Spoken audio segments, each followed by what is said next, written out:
From Interior Alaska's most trusted news source, this is the Fbx Evening News.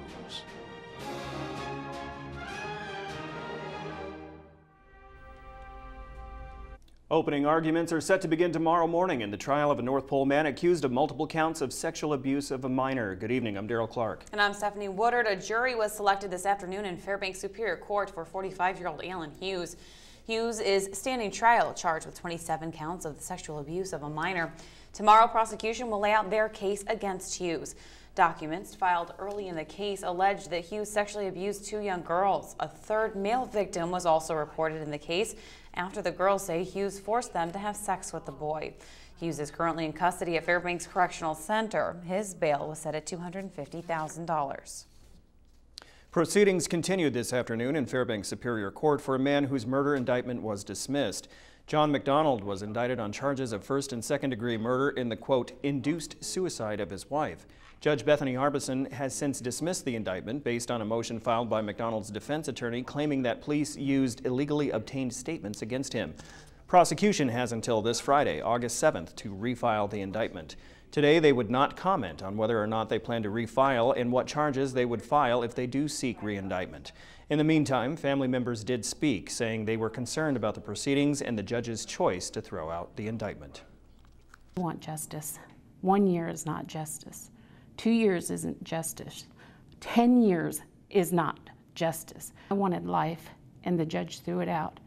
You talk about having a 2x4 taken and slapped each one of us in our face with a 2x4 saying, tossed, dismissed.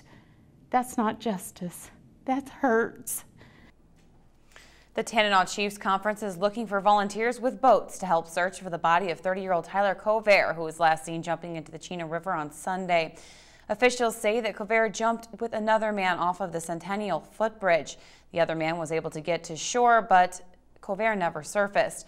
Village public safety officers with TCC are leading the search for his body, and volunteers are dragging catchers along the river. People interested in volunteering can find the main command center between the Barnett Street Bridge and the Fairbanks North Starborough building. Officials say locators need a lot of manpower to do more thorough of a search. We're going to be here at this command center from 9 to 9 every day.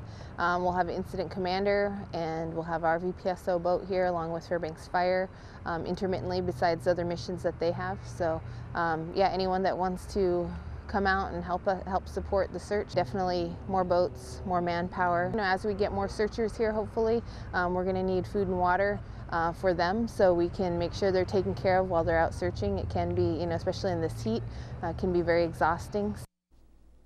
Alaska faces a significant fiscal challenge. One professor spoke with the local business community this afternoon about the fiscal situation and the choices Alaskans face. Director and professor of the Institute of Social and Economic Research, Gunnar Knapp, spoke during today's Greater Fairbanks Chamber of Commerce weekly general membership luncheon. Over the past year, oil prices fell drastically and unexpectedly, and market analysts think it is unlikely that oil prices will rebound as high as the $70 to $100 per barrel range. If spending continues at the FY16 level of $5.2 billion, Alaska could face a large budget gap and the continued depletion of state savings. Knapp voiced his concern that more public outreach is needed to inform Alaskans about the possible choices that could be made to help fill the gap. Hard choices, such as dipping into the permanent fund earnings, increasing other resource revenues, or taxes. Knapp stressed that due to the nature of current spending and earnings, steps should be taken soon to avoid facing drastic immediate changes later.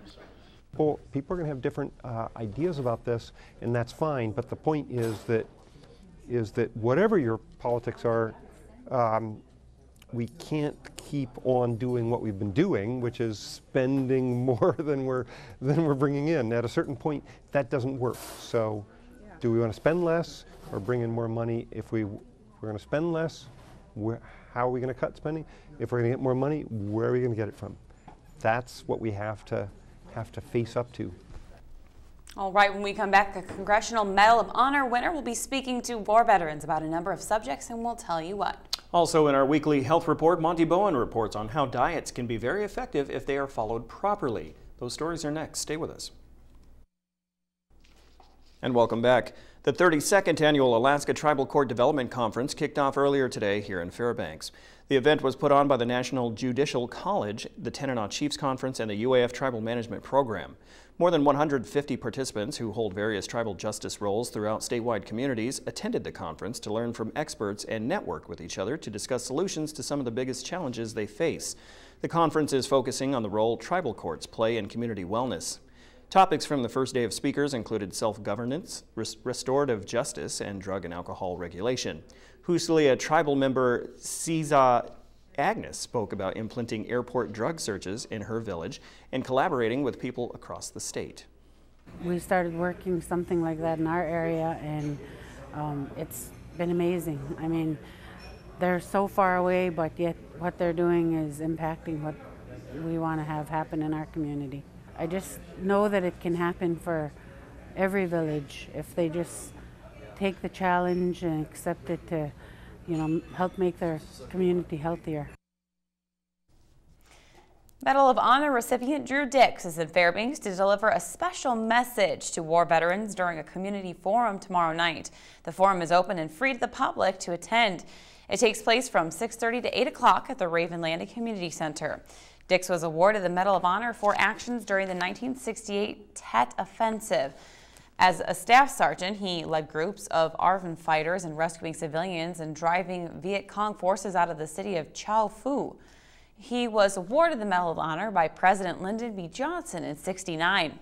Dix says tomorrow's message will be centered on increased health care needs and emotional issues facing veterans today. My attempt to bring together in this sort of a town hall forum is to find out how we can assist the congressional delegation, the VA, and the contractors that are providing this service to meet the needs of our veterans, especially here in Alaska. It is now 4 days and counting until the Tanana Valley Fair opens its doors to the public on Friday. Today at the fairgrounds, buildings were being raised, amusement rides were being assembled, and construction was well underway all over the park. In addition, volunteers were planting flowers, and the Borealis Pavilion was a scene for vendors to begin arriving and laying out their displays. Fair officials say this year the public will have even more choices for the 10-day event. We have new rides through our A1 Carnival, who is joining us again this year. He has brought up several new kiddie rides and several new adult rides. So please be sure and come and join us. The prices will be the same as they were last year, and just a wonderful, wonderful time to be had by all. We also have some new food booths. We have a fried vegetable booth that'll be coming in. We have a waffle booth and several other things, a gluten-free booth for those that are health-minded. And then we have all of our older vendors who have been honest and members of our family for many, many years. Tomorrow night, a little insight into this year's fireworks display, and there are some changes. All right, we all know dieting isn't easy. There's a lot of room for error. Monty Bowen has more in this week's health report. Laura Jeffers is a registered dietitian who says one of the biggest mistakes people make when dieting is not eating enough. The top mistake that people make is they feel that they'll lose weight if they don't eat food, and the exact opposite happens. Jeffers says people who skip meals can fall into bad habits like binge eating. She says if you don't like breakfast foods, that's okay. Eat something you like in the morning that is high in protein. Also, mix in some fruits and vegetables. You should also pay attention to your calories, not just how many, but where they're coming from. Your diet should be made up of whole foods like fresh fruits and vegetables that are packed with nutrients, not processed foods or foods that are minimally nutritious. In other words, keeping your calorie count around 2,000 a day by eating pizza, cookies, and pretzels is not the same as having those calories come from lean proteins, fruits, vegetables, and whole grains. Jeffers says it's also important to look at the choices you make as lifestyle changes, not necessarily a diet. When you change how you're eating, you look at that something that you can do long term. So that's that lifestyle change, something that you can do forever. So you're never going to be on this or off of this, you're just going to be healthy. Jeffers says people often fail when they try to eliminate sweets from their diets. She says it's okay to have them in moderation. This is Monty Bowen reporting. The Health Report is brought to you by the Ear, Nose, and Throat Clinic, located in the Medical Dental Arts Building, and by Interior Women's Health, located on 1626 30th Avenue. All right, that looks good. Yummy. Healthy food is good food. Sure. Don't you agree? No. He's like, I want a hamburger. Absolutely. McDonald's. Joe Cook is up next with sports and brings us the announcement of the summer. Oh, Yeah. one local basketball player committed to a major Division I program. Oh, that's cool. Yeah. Also a profile piece on a local baseball standout. Those stories are next with Daryl Clark eating a hamburger.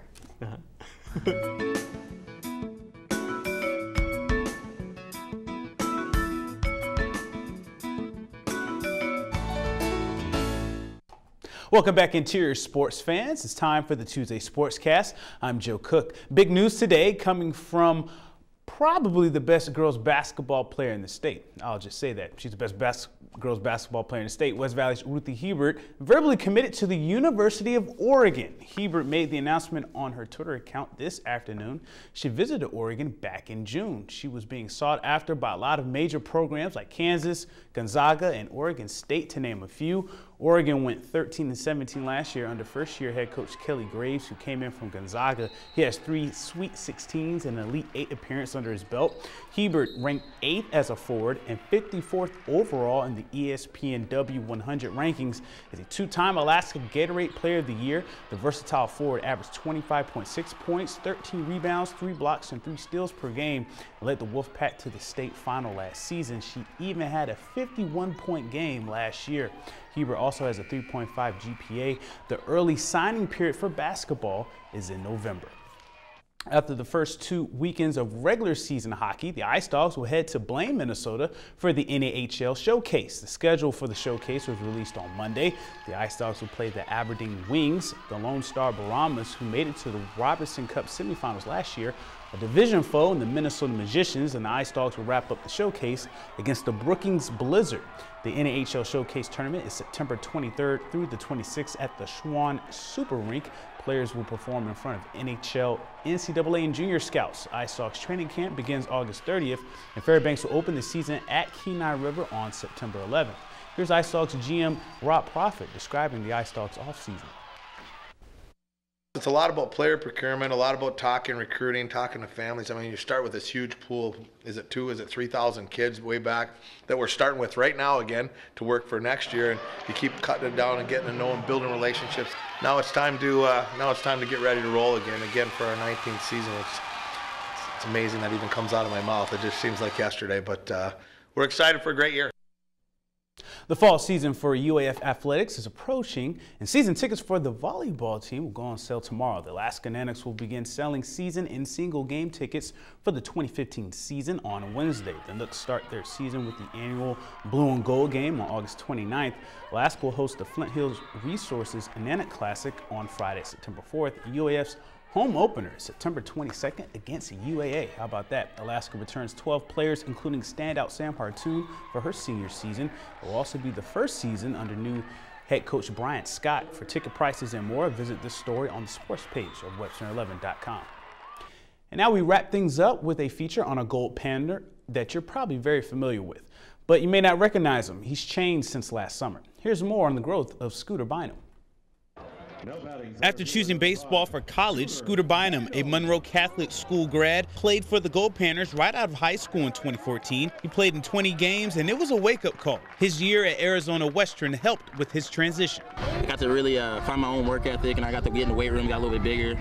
And I had some great coaches who actually worked with me on the fundamentals of the game. That's what I needed, so I'm looking forward to next year. Bynum was the third best hitter with 38 RBIs and 2 homers for Arizona Western. This summer, he's a different Panther. He batted .272, hit 9 RBIs, and led the Panthers in stolen bases with 7 and scored 15 runs in 41 games, easily eclipsing his totals from his first year. The more ABs, the better. So the more I get to see pitches like this, the more I get to play around guys like this, is better for me. It helps that Bynum is one of the local guys and a fan favorite on the team. He's a bit of a tour guide for the Panthers and has shown big-time potential on the field. He's got a lot of friends here, so we hang out with them and some great people that he knows here, and just getting to know them and I guess his area, it's been quite the experience. Boy, when he stays inside of baseball, uses the whole field and uses those legs, it's pretty special to watch. And we kind of touch on the consistency aspect. He's being more consistent, which I like. That's the biggest thing. day in, day out, he comes to the yard ready to play. So I like that. He's earned the spot. I think like the sky's the limit for him. He's got the speed, he's got the power, he's got the arm. He's a hard-working individual and he's a good guy. So I think he'll do well. Bynum's improvement this summer could really pay off for Arizona Western this season and the Gold Panthers, who will aim to get back on top of the ABL in 2016. Joe Cook reporting. And that's it for sports tonight. Mike Schultz is up next with your full weather forecast, and we'll catch you next time. Hey everyone, welcome back into a Tuesday night edition of the Fbx Evening News. Mike Schultz with once again talking about the weather. Nice hot day today. Temperatures over 80 degrees like we were forecasting last night. We're looking at cooler temperatures and maybe a little rain in the forecast for tomorrow. More about that in just a little bit. Speaking of rain, Bill Cody was down near Shaw Creek, not too far from Quartz Lake, was able to capture this beautiful thunderhead in the distance there. And again, as always, if you have a photograph to share, send it to photos@ktvf11.com, and we'll share it with the rest of the audience. 81 degrees right now. That's our high for the day. The record high, 91 in 1994, down to 50 degrees for the overnight low last year, or I should say, last night. And the record low is 33 in 1926. Your sunrise and sunset, 17 hours and 50 minutes, a loss of 7 minutes from yesterday. On the satellite radar, a little bit of a circulation down in the Gulf of Alaska, but really not bringing up a whole lot of precipitation into the interior. It is raining over southeast Alaska, and that shows up on our map today. As you can see, the rain is falling around the Juneau area, even some showers around Ketchikan. Not a bad day in Anchorage, 76 degrees, showers at Kodiak, cloudy skies along the Aleutian Chain at Cold Bay. Also, we have showers and a little bit of activity moving across the western half of the state. Cloudy skies on the North Slope, and Fort Yukon at 79 for the daytime high. Very nice. Lower 48 weather, once again, hot temperatures around Seattle, 79. Some showers there. In the triple digits for Phoenix, 111 degrees, 91 at Denver, 92 at Salt Lake City. Not quite 100 degrees at Dallas. Minneapolis, 82 degrees. St. Louis, once again, another hot day, 92, 97 in Atlanta, 96 in Washington, D.C., and 91 at New York. On the satellite radar, a little bit of activity moving across the Florida Peninsula, some activity across the Central Plains, and on the West Coast, some showers moving into the Northern California area, helping that fire situation they've got. But out to the eastern half and the southern half of the country, it looks like it's going to be really miserable tomorrow. Look at those real field temperatures, 110 to 115 degrees. Heat exhaustion and heat cramps are in the possibility of happening. On the jet stream, once again, the jet stream dropping down a little bit, suppressing the warmth down to the south, but it's all over south and southeastern sections of the country. Well, back to Alaska for tomorrow, the northern sections. It looks like rain and snow showers. Haven't said that for a while. At Barrow, mostly sunny skies at Nome. Isolated showers for Fort Yukon. The high tomorrow is 74 at Fort Yukon. Here in the interior, we'll be seeing rain and showers and isolated thunderstorms developing by afternoon, region-wide, and temperatures in the low to mid-70s. Over southeast Alaska, more rain in the forecast. Showers likely at Juneau, but just mostly cloudy skies for Ketchikan. While over to the southwest part of the state, we're looking at partly cloudy skies at Cold Bay and Bethel, and periods of rain for Kodiak. And down around the Anchorage Bowl, looks like for the most part, mostly sunny skies in Anchorage and Valdez, and just a few showers for Homer. All right, your forecast for the remainder of the night in the Fairbanks area, looking at a great evening. Mostly clear skies, 55 for the overnight low. Tomorrow's forecast, not 83. We're going to be cooling down because of the showers and thunderstorms moving in by afternoon, so temperatures will be dropping down to around 75. And the outlook for the 5-day period, right around 70 degrees, right on from Friday through the early part of next week. No rain in the forecast after Thursday. Good weather for the fair. Overnight lows only around 50 degrees, and it looks like it's going to be fantastic this weekend. Fantastic. Fair, that's good. Good word. I like that. Fantastic. Yeah, it'll be good. The Alaska International Senior Games will also be opening up this weekend as well. So hopefully good weather for those guys. Yeah, they do a lot of outdoor activities from mini golf, all that. Bocce ball. Ultimate Frisbee, I believe, too. Bocce, ooh. That'd be, yeah, I think they do that. Yeah, exactly. Good event. The seniors, yeah. Fantastic. Cool. And good weather. Except for tomorrow. Now, the rain. A little showery tomorrow, yeah. A little showery. Okay. We could all use a shower. Oh, I cracked myself up. And that will wrap up this edition of the Fairbanks Evening News. We are glad you could join us. Tonight on NBC Nightly News, Hillary Clinton she gets after Jeb Bush for calling for a refund or defunding the Planned Parenthood. That's up next with Lester Holt. And you can join us here 6 days a week at 6 and 11 or online anytime at website11.com. Alrighty, we leave you tonight with more scenes at the Tanana Valley Fairgrounds today, courtesy of Mr. Schultz. From all of us here at the News Center, we hope you have a good night.